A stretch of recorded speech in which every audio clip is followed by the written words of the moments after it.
8th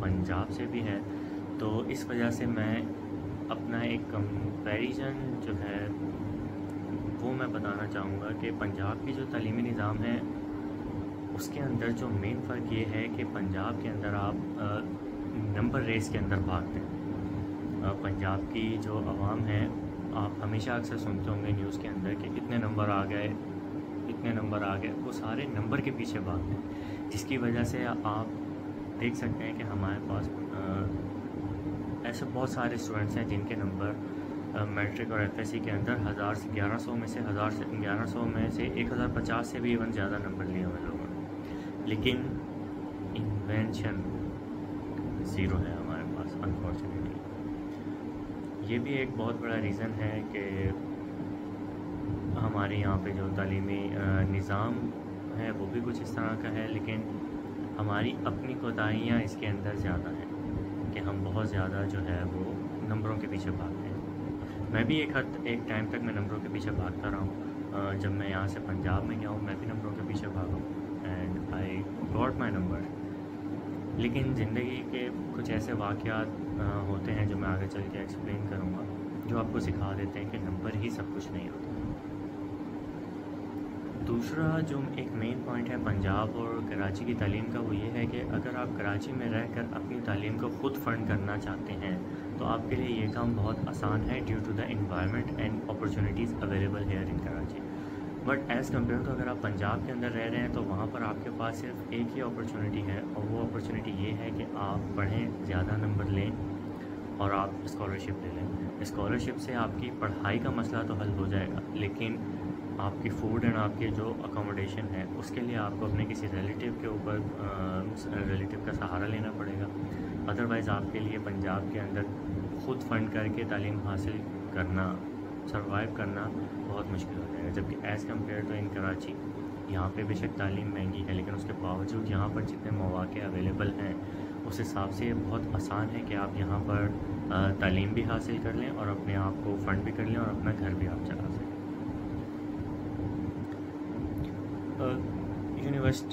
college کی life کے بعد جو میری یونیورسٹی لائف ہے، یونیورسٹی لائف بھی کے اندر جب میں انٹر ہوا تو مجھے بہت ساری چیزیں سمجھ آ چکی تھیں کہ صرف نمبر سے کچھ نہیں ہوتا. میرے پاس 91% میری میٹرک میں تھی. 8 کلاس کے اندر پنجاب میں بورڈ کے ایگزامینیشن ہوتے ہیں، اس میں میری ڈسٹرکٹ اوور ٹیکسنگ میں میری پوزیشن آئی تھی، اور ایف ایس سی کے اندر میری 81% تھی. ان تمام نمبرز ہونے کے باوجود مجھے کراچی کے اندر این ای ڈی نے ایڈمیشن نہیں دی.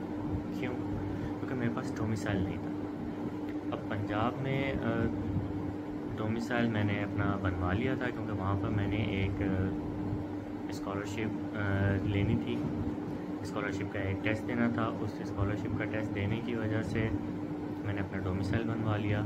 اب جب میں نے اپنا ڈومیسائل بنوا لیا تو اس ٹائم کے اوپر مجھے ان چیزوں کے بارے میں نالج نہیں تھا. یہ آپ کے پاس ایک طرح سے ڈومیسائل، چونکہ پاکستان کے اندر کوٹا سسٹم ہے تو آپ کو اپنے سارے ڈیسیجن جو ہیں وہ بہت سوچ سمجھ کر لینے چاہیے. میرا پنجاب کا ڈومیسائل میرے لیے لیٹر لائف کے اندر جب میں نے یونیورسٹی میں ایڈمیشن لیا تب میرے لیے فائدہ مند ثابت ہوا، لیکن جب میں نے اسے اپنے اسکول کے ٹائم میں بنوایا تھا تب وہ میرے لیے like it's quite a painful decision, اور اس نے مجھے کافی ہرٹ بھی کیا تھا.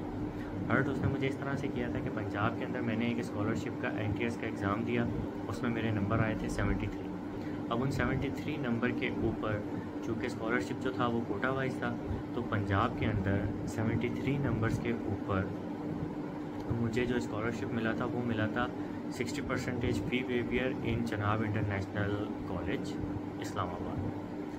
اب وہ 60% فی ویویئر کے باوجود میں اس قابل نہیں تھا کہ میں 40% بیئر کروں اور میں اب چناب انٹرنیشنل کالج کے اندر جا کے اپنی ایجوکیشن کنٹینیو کروں.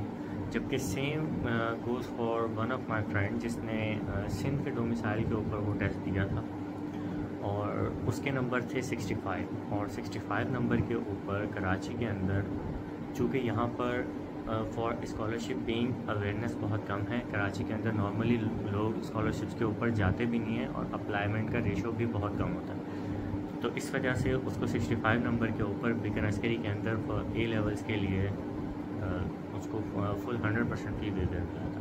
تو اگر میرے پاس اس ٹائم کے اندر اگر میرے پاس سندھ کا ڈومیسائل ہوتا تو مجھے ایزیلی کسی بھی کالج کے اندر یہاں پر اے لیولس کے لیے مجھے فری ایڈمیشن مل سکتا تھا.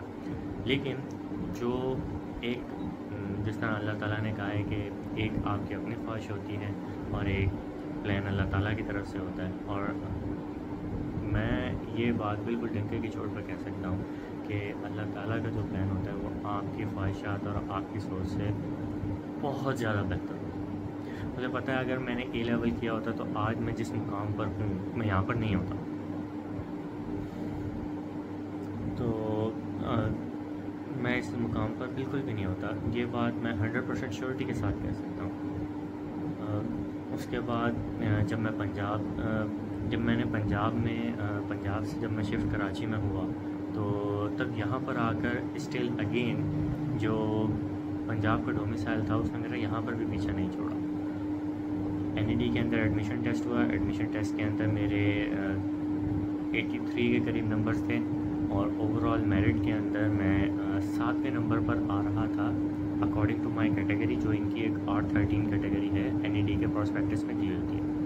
اس کے اندر بھی رول اس طرح سے انہوں نے بنایا ہوا ہے کہ اگر آپ نے FSC اپنی پنجاب سے کی ہے لیکن اگین آپ کے پاس ڈومیسائل سندھ کا ہوگا تو آپ کو این ای ڈی کے اندر ایڈمیشن ملے گا. تو اس وجہ سے این ای ڈی والوں نے مجھے ایڈمیشن نہیں دیا. وائٹ میرے پاس پرفارمنس تھی, میرے پاس 91% ان میٹرک, 81% ان میں FSC, still no admission, got no luck. And then مجھے IIE کے بارے میں پتہ چلا. IIE کے اندر چونکہ یہ ایک فیڈرل یونیورسٹی ہے تو فیڈرل یونیورسٹی کے اندر وہ جو پنجاب کا ڈومیسائل مجھے ہر جگہ پہ تنگ کر رہا تھا اسی ڈومیسائل نے مجھے اس یونیورسٹی کے اندر ایڈمیشن دلا دیا جس کے اندر صرف 47 سیٹس ہوتی ہیں پورے پاکستان سے, اور I am one of them کہ میں ان 47 اسٹوڈنٹ میں سے ایک ہوں جنہوں نے وہاں سے گریجویشن کمپلیٹ کی ہے, اپنا بیچلر وہاں سے کمپلیٹ کی ہے. جب میں نے ایڈمیشن لیا تھا اس ٹائم کے اوپر 47 سیٹس تھیں, اور جب میں پاس آؤٹ ہو رہا تھا تو اس ٹائم کے اوپر کچھ نمبر آف سیٹس انکریز ہوئی تھی. تو اب IIE کے اندر 50 سیٹس جو ہیں وہ اویلیبل ہیں, جو کہ 4 اوپن میرٹ کے اوپر ہیں, باقی سندھ کے لیے الگ سیٹیں ہیں, اندرون سندھ کے الگ ہیں, اور باقی سیٹیں ان کی الگ ہیں. اب میں اپنی لائف کے کچھ فیلئر کے بارے میں بتانا چاہتا ہوں کہ میں اپنی لائف کے اندر 2 مرتبہ فیل ہوں. ایک مرتبہ جب میں نے اپنا حفظ کمپلیٹ کیا تھا تو حفظ کے بعد 7 کلاس میں ایڈمیشن لینے کے لیے میں نے انٹر ٹیسٹ دیا تھا, میں اس میں فیل ہو گیا تھا, جس کے بعد مجھے 6 کلاس میں ایڈمیشن ملا تھا اور میں نے 6 کلاس سے اپنی ایجوکیشن اگین کنٹینیو کی. اور سیکنڈ جو میرا فیلئر تھا وہ تھا ISSB کا. شروع سے ہی میرا خواب تھا کہ میں ایک ایروناٹیکل انجینئر بنوں, اور ایروناٹیکل انجینئر بننے کے لیے میں نے اپنی فزیکل فٹنس اور اپنے آپ کو پین میں بہت زیادہ انوالو کیا تھا تاکہ میں اپنی فزیکل فٹنس اس قدر ٹاپ ناچ رکھوں کہ جب بھی میں اکیڈمی میں جاؤں تو مجھے ذرا سا بھی کچھ بھی فیل نہ ہو. تو میرا لیول آف کانفیڈنس اتنا ہائی تھا کہ فرسٹ ایئر کے بعد ہوپ سرٹیفکیٹ کے اوپر میں نے ایروناٹیکل انجینئر کا ٹیسٹ دیا, اور وہ ٹیسٹ میں نے فرسٹ اٹیمپٹ میں کلیئر کیا. میرے بھائی نے 3 اٹیمپٹس دی تھیں, اور تیسرے اٹیمپٹ میں انہوں نے انیشیل ٹیسٹ کلیئر کیا تھا آرمی کے لیے, جو کہ بہت آسان ہوتا ہے. میرے بھائی کے نمبر بھی مجھ سے کم تھے, and I was like I got number and this is not a big deal for me. اور میں نے بہت ایزیلی وہ سارے ٹیسٹ پاس کیے اور میرے اندر بہت زیادہ کانفیڈنس تھا. لیکن میرے بھائی ISSB فرسٹ اٹیمپٹ کے اندر کلیئر کر گئے, اور میں اپنی فرسٹ اٹیمپٹ کے اندر ISSB میں فیل ہو گیا. فیل ہونے کے جو مین وجہ تھی وہ میرا اوور کانفیڈنس تھا, اور اس اوور کانفیڈنس نے ہی مجھے وہاں پر فیل کروایا تھا.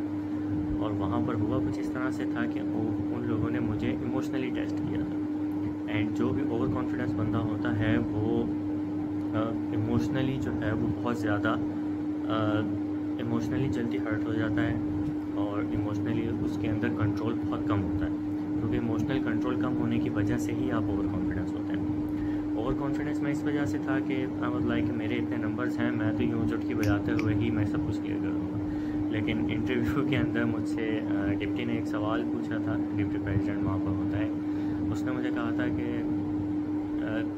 سورج ہے، زمین ہے، چاند ہے، چاند کا انرشیا کم ہے. And I know the definition, the property of a body due to which it change in state of rest or of uniform motion. آج بھی مجھے وہ ڈیفینیشن یاد ہے، مجھے پتہ ہے کہ اس کا کیا ہوتا ہے، اس کے کانسیپٹ بھی میرے کلیئر ہیں. تو ڈپٹی نے مجھے بولا کہ بھائی مجھے ڈیفینیشن نہیں سناؤ، رٹی رٹائی چیز مجھے نہیں چاہیے، مجھے آپ ایکسپلین کرو کہ یہ ایکچولی ہوتا کیا. میں نے کہا کہ آپ بس میں کھڑے ہیں، بس بریک لگاتی ہے، آپ آگے وہ گرتے ہیں، یہ انرشیا کی وجہ سے ہوتا ہے. اب ڈپٹی نے مجھے بولا سورج ہے، زمین ہے، چاند ہے، چاند کا انرشیا کیوں کم. اینڈ آئی واز لائک میں چاند پہ تھوڑی گیا ہوں، میں چاند پہ جاؤں گا تو وہاں پر جا کے رول اپلائی کروں گا. ڈپٹی نے مجھے اگین کہا کہ آپ کے کانسیپٹ کلیئر ہیں، آپ کو پتہ ہے انرشیا کیا ہوتا ہے، اس کو رول کو اپلائی کریں. لیکن چونکہ میرے اندر پریکٹیکل امپلیمنٹیشن کی کمی تھی، میں نے کبھی اس کے اوپر کام نہیں کیا تھا. کانسیپٹ میرے کلیئر تھے، مجھے ڈیفینیشن بھی یاد تھیں اور کانسیپٹ بھی کلیئر تھے. صرف کانسیپٹ کلیئر ہونا is not a big deal, ہر بندہ اپنے کانسیپٹ کلیئر کر سکتا ہے. آپ کو یہ بھی پتہ ہونا چاہیے کہ آپ نے جو چیز پڑھی ہے آپ اس کو کس جگہ پر امپلیمنٹ کر سکتے ہیں. اب ان چیزوں کے اوپر I was a complete failure. تو ڈپٹی نے مجھے کہا کہ gentleman you have wasted your 4 years here in Punjab, you got numbers but there is no quality in your education. یہ جملہ سننے کے بعد میں اس قدر ڈسہارٹ ہوا کہ آئی ڈونٹ نو کہ میں نے اس کے بعد اپنے کسی بھی سوال کا میں نے کیا جواب دیا ہے. اینڈ میرے دماغ میں بیک اینڈ پہ سب یہی چل رہا تھا کہ میں نے ایکسرسائز کی ہے، میں روزانہ 4 کلومیٹر بھاگتا ہوں، میں صبح سویا نہیں، میں اتنے پش اپس 50 سے 60 پش اپس میں بند گو میں لگا لیتا ہوں. اتنی فزیکل فٹنس کے باوجود I was totally dumb at that place. کیوں؟ Due to over confidence. کیونکہ میں یہی سوچ رہا تھا کہ میرے اتنے نمبرس ہیں، میں سب کچھ چٹکی میں کروں. خیر، تو یہ تھی میرے فیلیئرس. اب میں اپنی کچھ اچیومنٹس کے بارے میں ایکسپلین کر دیتا ہوں.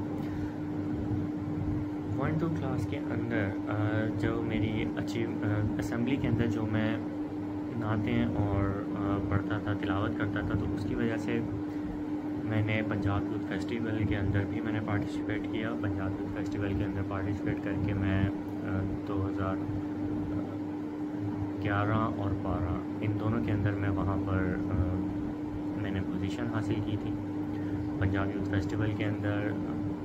اور اسکول کا جو آنر بورڈ ہے اس کے اوپر میرا نام لکھا ہوا ہے. اب انگلش ڈبیٹ اور انگلش ڈکلیمیشن کے اندر جو میں نے پارٹیسپیٹ کیا تھا وہ میں نے صرف اپنا پنجاب کی حد تک محدود نہیں رکھا. جب میں پنجاب سے کراچی میں اگین شفٹ ہوا تو یہاں پر بھی میں نے مختلف ایونٹس کے اندر میں نے پارٹیسپیٹ کیا. میں نے کراچی یوتھ فیسٹیول میں پارٹیسپیٹ کیا تھا اور 1-2 اور کمپٹیشن میں پارٹیسپیٹ کیا تھا، وہاں پر بھی میں نے پوزیشن حاصل کی. اس کے علاوہ میری جو اچیومنٹس ہیں اس میں یہ ہے کہ میں نے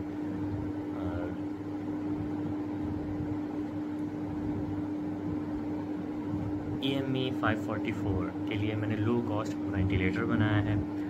یہ سارے کام میں وینٹیلیٹر بنایا ہے. اس کے علاوہ میں نے جب میں 3rd سیمسٹر میں تھا تو 3rd سیمسٹر کے بعد سے ہم نے ایڈوان کے اندر انٹرنشپ کی تھی. اینڈ دین ان کے ساتھ پھر ہم انٹرلنک ہو گئے تھے. وہاں پر میں نے اور میرے دوست نے ہم دونوں نے ساتھ میں جرنی شروع کی تھی، تو ہم دونوں نے وہاں پر ساتھ میں کام کیا. اور اس کے بعد پھر ہم نے وہاں پر عثمان انسٹیٹیوٹ آف ٹیکنالوجی کے اندر ہم نے روبوٹک کے کورسز بھی کروائے اپنے دوستوں کو. جب ISSB میں ایک طرح سے میں فیل ہو گیا تھا، تو اس سے میں نے یہ لرن کیا تھا کہ آپ کے جو نمبرز ہیں وہ آپ کی کوالٹی کو ایکسپلین نہیں کرتے. آپ کو نمبرز کے ساتھ آپ کے پاس اس لیول کی اسکل بھی ہونی چاہیے کہ آپ جسٹیفائی کر سکیں کہ یہ نمبر آپ نے لیا. رٹا مار کے نمبر لینا is not a big deal, کوئی بھی بندہ لے سکتا ہے. تو یونیورسٹی کے اندر میرا جو مین فوکس تھا وہ یہی تھا کہ میں اسکل ایکوائر کروں. اور یہ اس اسکلس کا ہی نتیجہ تھا کہ میری ساری اسٹرگل میری یونیورسٹی ٹائم کے اندر ہی اسٹارٹ ہو گئی. چونکہ فادر کی ڈیتھ کے بعد آپ کے رشتہ دار جتنے مرضی سپورٹیو ہوں، آپ کو اینی ہاؤ سم ہاؤ آپ کو اپنے آپ کو مینٹین خود ہی کرنا پڑتا ہے. تو یونیورسٹی کالج تک آپ کی ایجوکیشن جو ہے وہ بہت سستی ہوتی ہے اور ایزیلی مینیجیبل ہوتی ہے. لیکن جب آپ یونیورسٹی لائف میں آ جاتے ہیں تو یونیورسٹی لائف میں آپ کے ایکسپینس جو ہیں وہ تھوڑے زیادہ بڑھ جاتے ہیں.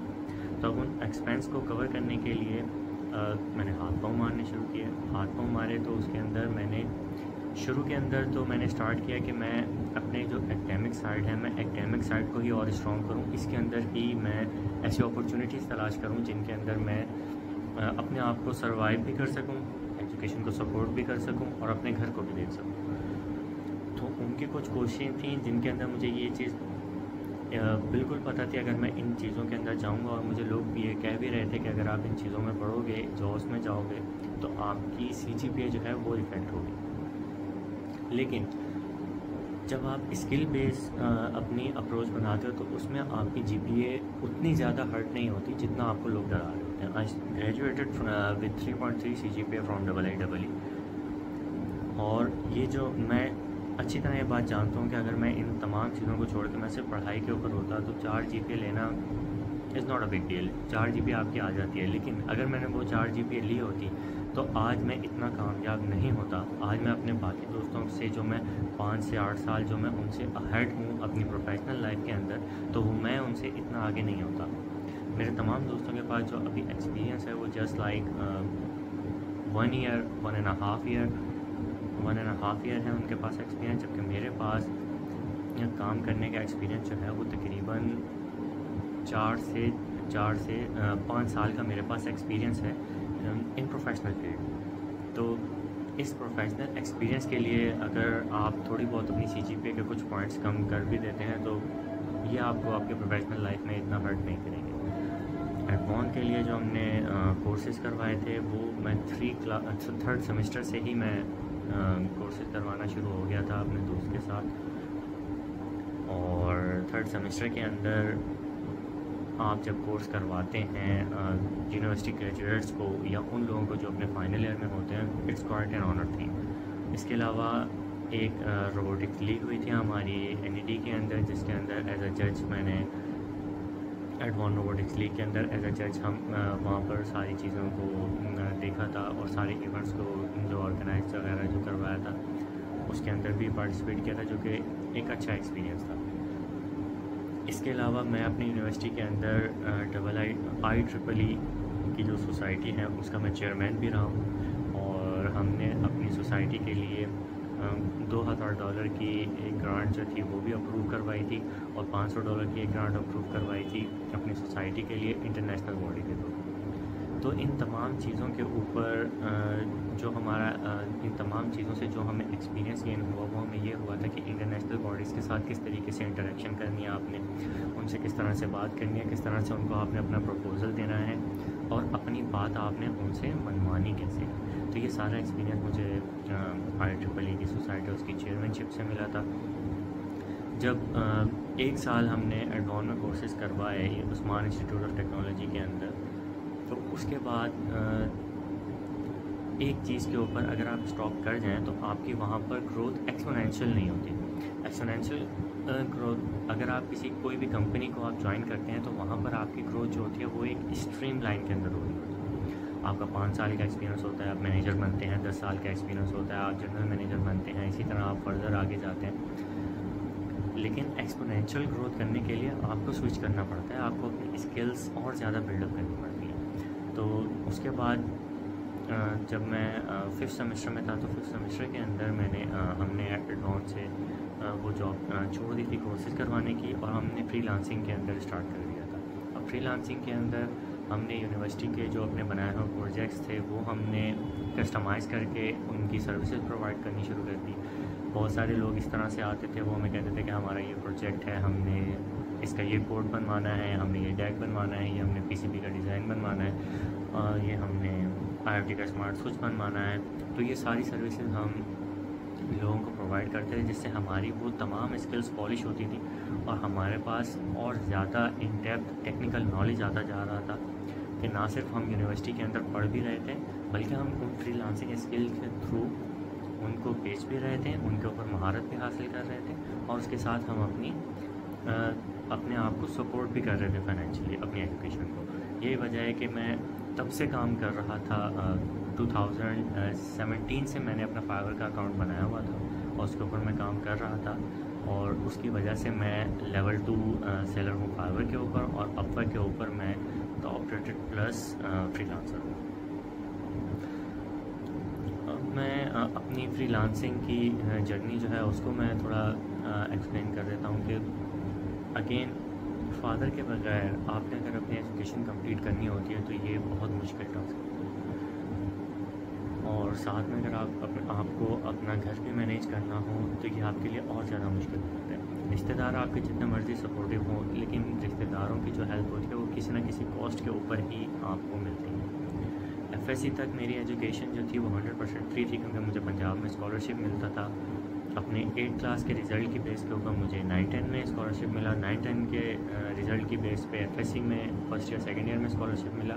اور FSC کی بیس کے اوپر مجھے میرے بیچلر کے اندر اسکالرشپ ملا. لیکن وہ جو اسکالرشپ تھا وہ اتنا انف نہیں تھا کہ وہ میری فیس کو بھی کمپلیٹلی 100% کور کر سکے. تو ہاتھ پاؤں مارنے تھے, کام کرنا تھا.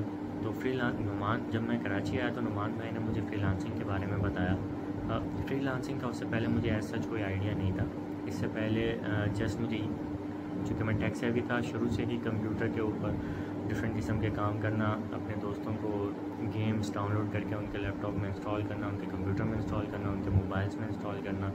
کیونکہ اس ٹائم کے اوپر جب میں اسکول میں تھا تب نوکیا کی سیمبین سافٹ ویئر اور جاوا سافٹ ویئر کے فونز آتے تھے اور ان کے اندر 2010 اور 2011-12 میں ان کی جو گیمز تھیں وہ نارملی ایزیلی آپ کو نہیں ملتی تھیں جیسے آج کل آپ کو اینڈرائڈ اور پلے اسٹور سے مل جاتی.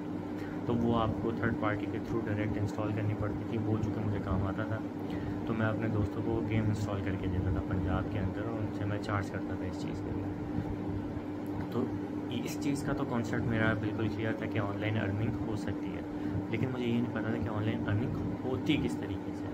تو پھر مجھے نعمان بھائی نے مجھے بتایا وسیم بھائی کے بارے میں, اور وسیم بھائی نے مجھے پھر میرے ایک ریلیٹیو ہیں انہوں نے مجھے بتایا کہ فائور کے اوپر فری لانسنگ کس طریقے سے ہوتی ہے. اب اس ٹائم کے اوپر میرے پاس کوئی ایسی اسکل تھی نہیں جس کو میں فائور کے اوپر بیچ سکوں, لیکن اس ٹائم کے اوپر جو اسکل میری بچپن سے ڈیولپ ہوتی آ رہی تھی, جو میں اسمبلی کے اندر تلاوت کرتا تھا, نعت پڑھتا تھا, اسپیچ کرتا تھا, اسی اسکل کو یوز کرتے ہوئے میں نے اپنی فری لانسنگ کیریئر کا آغاز کیا تھا. اور میں ٹیسٹیمونل ویڈیوز بنا کے دیتا تھا. ٹیسٹیمونل ویڈیوز یہ ہوتی ہیں کہ لوگ آپ کو اسکرپٹ دیتے ہیں, آپ اس اسکرپٹ یا اس پروڈکٹ کا ایک ریویو کرتے ہو, ریویو کر کے اس کی ویڈیو ریکارڈ کر کے آپ دے دیتے ہو. تو اس چیز سے میں نے اپنی جو ہے فری لانسنگ کیریئر کا میں نے آغاز کیا تھا. اور اس کے بعد پھر میں اپنی جو یہ ایک کوئک اسٹارٹر تھا میرے فری لانسنگ کیریئر کے لیے. مجھے اس کے اوپر بہت جلدی رسپانس آنا شروع ہو گیا تھا اور مجھے بہت جلدی جو تھے وہ کلائنٹس ملنا شروع ہو گئے تھے جو مجھ سے یہ کام کروا رہے تھے. تو اس کے ساتھ ساتھ میں نے اپنی جو فری لانسنگ کی جو اسکلس تھیں ان کے اندر میں نے اضافہ کرنا شروع کر دیا تھا. اضافہ میں نے اس طریقے سے کیا تھا کہ میں ڈفرینٹ یوٹیوبس کے اوپر میں نے سرچ کیا انٹرنیٹ کے اوپر کہ کون سی اسکلس ان ڈیمانڈ ہیں. تو ایکسل کی جو اسکلس تھیں وہ کافی ڈیمانڈ میں تھیں. ہمارے یہاں پر نارملی لوگ یہ سمجھتے ہیں کہ آپ کو ایکسل کے اندر سمپل پلس مائنس ایڈیشن اور فارمولے وغیرہ لگانے آتے ہیں تو آپ کو ایکسل بہت آتا ہے, جبکہ Excel is a very big thing, بہت بڑی چیز ہے.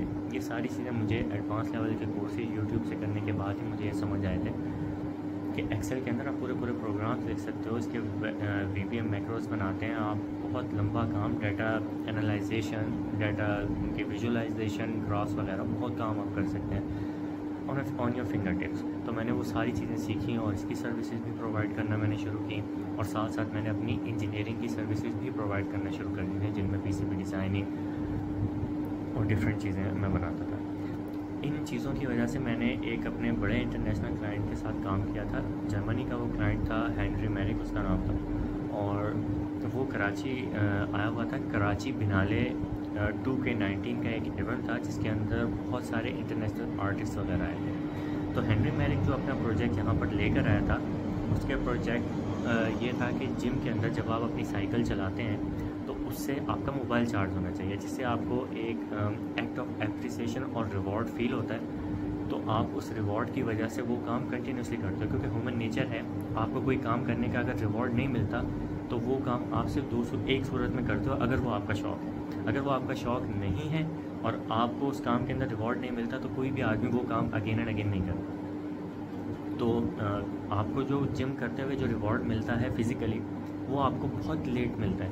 آپ کو جلدی بالکل بھی پتہ نہیں چلتا، جلدی الٹا آپ کو پین ہو رہا ہوتا ہے. آپ ایک دن جم سے آئے، اگلے دن آپ کا پورا جسم دکھ رہا ہوتا ہے. تو جو ایکٹ آف موٹیویشن جو ملتی ہے، اس تھیم کی بیس کے اوپر اس نے ایسی جم سائیکلز بنائی تھیں کہ جب آپ اس کے اوپر سائیکلنگ کریں ویٹ کے ساتھ تو آپ کا موبائل چارج ہو اور آپ کے سامنے لائٹس جو تھیں وہ آن ہو جائیں. تو یہ پروجیکٹ آرڈینو بیس تھا جو کہ میں نے کمپلیٹ اس کو میں نے کمپلیٹ بنا کر دیا تھا. اور وہ سائیکل جا کے میں نے باغ اپنے قاسم کے اندر ڈیفینس کے اندر میں نے سی پی کے پاس میں نے ان کو انسٹال کروایا تھا. اس کے بعد 2019 کے اندر مجھے پتہ چلا ای کامرس کے بارے میں. اور ای کامرس کے بارے میں جب مجھے 2019 میں اس کے بارے میں پتہ چلا تو میں نے اس کے اوپر اس کو دیکھ کے اس کو میں نے پرسو کیا. اینڈ الحمدللہ اس کیریئر کے اندر مجھے کافی کامیابی ملی، کیونکہ میرے پاس فری لانسنگ کا تجربہ پہلے سے تھا. مجھے یہ پتہ تھا کہ میں جو بھی اسکل سیکھوں گا اس کو میں نے بیچنا کیسے ہے. اور جو ای کامرس کی ایک اسکل تھی وہ میں نے جلدی اڈاپٹ کی اور پھر میں نے اس کی سروسز پرووائڈ کرنی شروع کی، جس کی وجہ سے الحمدللہ میں اپنے جتنے بھی میرے کلاس فیلوز ہیں اور یا میرے سیم ایج کے گروپس ہیں ان سے میں الحمدللہ میں یہ سمجھتا ہوں کہ میں ان سے منیمم بھی 5 سے 8 سال میں ان سے اہیڈ ہوں. میری اپنی ایک ایجنسی ہے. ایک ٹین ایجر اور ایک ینگ آدمی کی جتنی بھی فینٹیسیز ہوتی ہیں الحمدللہ میں وہ ساری آلموسٹ اچیو کر چکا ہوں. میرے پاس کار ہے، میں شادی کر چکا ہوں، میرے پاس بائک ہے، ایکسپینسو لیپ ٹاپس، ایکسپینسو موبائل.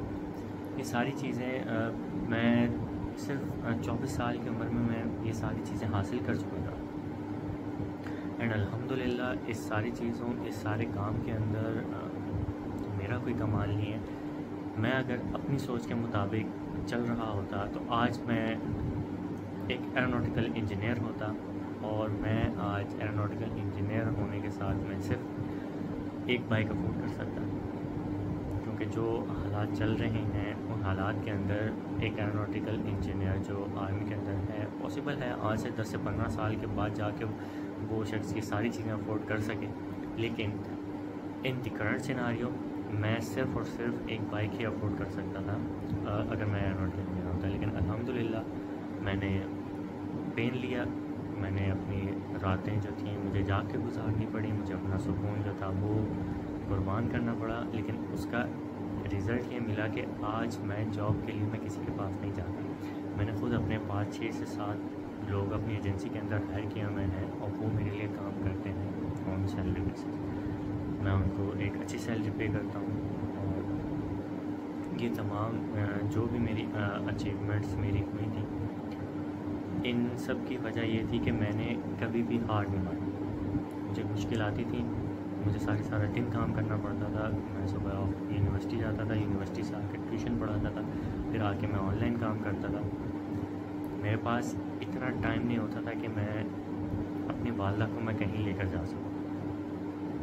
لیکن ان تمام چیزوں کا رزلٹ آج مجھے یہ ملا ہے کہ آج سے 3 سال پہلے اگر میں وہ سارا پین نہیں لیتا، میں اس ٹائم پر اگر اپنی والدہ کو ان تمام جگہوں پر جہاں وہ میرے ساتھ جانا چاہتی تھی وہاں پر میں اپنی والدہ کو اکیلا نہیں بھیجتا، تو آج میں اس قابل نہیں ہوتا کہ میری والدہ مجھے آج کہیں کہ میں نے یہاں پر جانا ہے تو میں ان کو اپنی ذاتی گاڑی میں ان کو اس جگہ پر جب وہ کہیں لے کر جاتا. میری والدہ نے اسلام آباد جانا ہو یا کہیں بھی جانا ہو تو ان کے لیے جب وہ بولتی ہیں تو ان کے لیے میں ایک ایئر ٹکٹ افورڈ کرنے کے قابل ہوا ہوں. تو وہ اسی وجہ سے ہوں کہ میں نے اس ٹائم کے اوپر پین. کنکلوژن اور جو میسیج میں دینا اپنے سیم ایج کے گروپ اور ان لوگوں کو دینا چاہتا ہوں جو انہوں نے ابھی یونیورسٹی کے اندر ایڈمیشن لیا ہے کہ آپ اپنی ہسل جو ہے وہ ابھی سے اسٹارٹ کریں. آپ کی گروتھ آپ کے اپنے ہاتھ میں. میرے لیے بہت آسان کام تھا چونکہ میری اکیڈمک اچیومنٹس کی وجہ سے مجھے کوئی بھی ملٹی نیشنل کمپنی ایزیلی مجھے جاب دے دیتی. لیکن اگین میں اگر ملٹی نیشنل کمپنی کے اندر میں جاب کر لیتا تو اگین میرا وہی حال ہوتا جو نارملی لوگوں کا ہوتا ہے. 9 to 5 جاب کریں گے، اس کے بعد گھر آئیں گے، آ کر آپ سو جائیں گے. آپ کے پاس کوئی ایکسٹرا ایفرٹ کرنے کے لیے آپ کے پاس ٹائم نہیں بچے گا اور آپ کے اندر ایفرٹ نہیں بچے گی